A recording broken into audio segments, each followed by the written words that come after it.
지금에야 미국 스포츠판에서 흑인들을 갑자기 뺀다면 그날로 문을 닫을 지경이지만 흑인들이 쉽사리 그 판에 껴들 수 있었던 것은 아니었습니다. 최초의 흑인 메이저리거 제키 로빈슨은 대놓고 니그로와 야구를 하다니 제기랄 소리를 들으며 경기에 나서야 했고, 최초의 아이스하키 NHL 리거였던 윌리 오리는 목화꽃 세례를 받으면서 피눈물을 흘려야 했습니다. 그 뜻은 목화밭에서 일이나 해라 이 검둥아 란 뜻이었죠. 하지만 그들은 꿋꿋이 이겨냈고 위대한 선수의 반열에 올랐습니다. 1993년 2월 6일 그런 위대한 스포츠맨 가운데 하나였던 사람이 세상을 떠났습니다. 이름은 아서 애쉬. 그의 종목은 귀족과 신사의 전유물 같았던 종목 테니스였습니다. 아서 애쉬는 1943년 미국 버지니아에서 태어났습니다. 그가 태어났을 때 한창이었던 2차 대전 당시의 흑인들은 미군 정규군의 전투병과에도 제대로 들어가지 못하고 기껏해야 취사병이나 공병대로 복무해야 했을 정도로 인종차별은 펄펄 살아 움직이는 현실이었습니다. 더욱이 그의 고향 버지니아는 인종차별이 자심하기로 어디에 내놔도 꿀리지 않는 고장이었죠.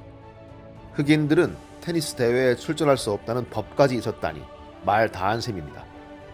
그런데 애쉬는 운이 좋았습니다.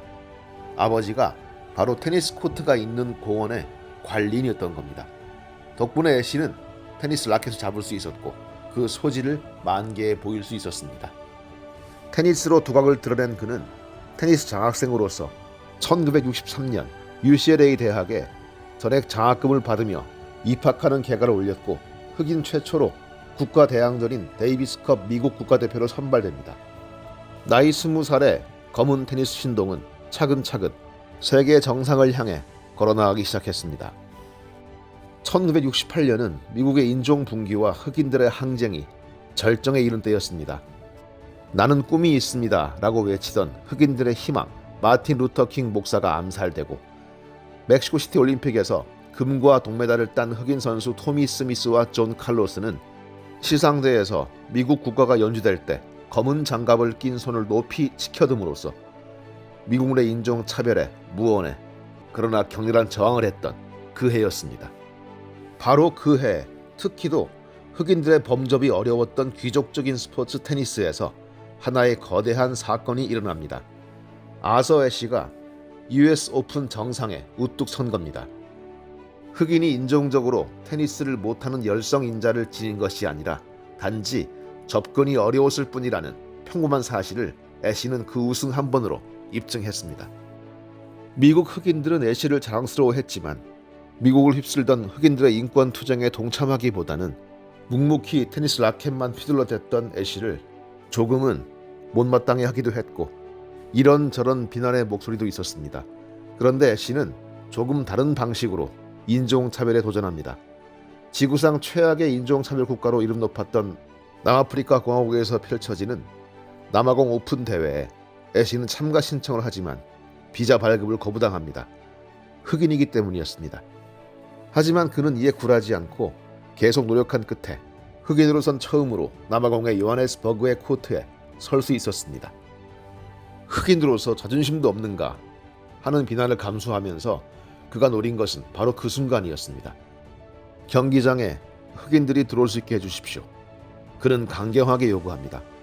그의 요구대로 흑인들이 운집한 테니스 코트에서 검은 피부의 아프리카계 미국인은 복식에서 우승을 차지합니다. 흑인들은 그의 날렵한 스매싱과 네트 플레이를 보면서 열광했죠. 그리고 애쉬를 시포라 부르며 환호합니다. 그것은 줄로 말로 신의 선물이란 뜻이었습니다. 이때 기억 때문이었을까요? 넬슨 만델라는 추록 후 가장 만나고 싶은 사람으로 애쉬를 꼽았다고 합니다.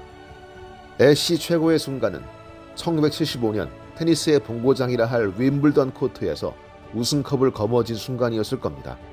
19세기에 시작된 윈블던 오픈에서 우승을 차지한 흑인은 그가 처음이었습니다. 이후 그는 심장에 이상이 생겨 테니스를 그만두지만 그의 진가는 라켓을 내려놓은 뒤에 더 빛났습니다. 헌신적인 인권운동가로서 자신의 역할을 새롭게 자리매김했던 겁니다. 테니스 선수 생활 동안 꾹꾹 눌렀던 포환을 풀어놓기라도 하던 말입니다. 테니스 명예의 전당에 이름을 올렸던 1985년 바로 그 해에 남아공 정부의 인종차별 정책에 반대하는 시위를 하다가 체포된 것은 그 단면을 극명히 드러냅니다. 그러던 그에게 치명적인 비극이 닥친 것은 1990년이었습니다.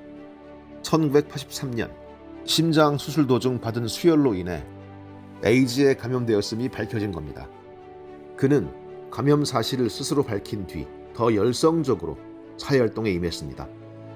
에이즈 퇴치를 위한 에이즈 연구소의 이사가 됐으며 연구재단을 설립하여 에이즈를 사회에 올바로 알리는 노력을 했을 뿐만 아니라 자신과 같은 처지의 흑인 스포츠 선수들 그리고 부루 청소년들을 대상으로 교육의 중요성을 일깨우는 강연에 열정적으로 나섰습니다.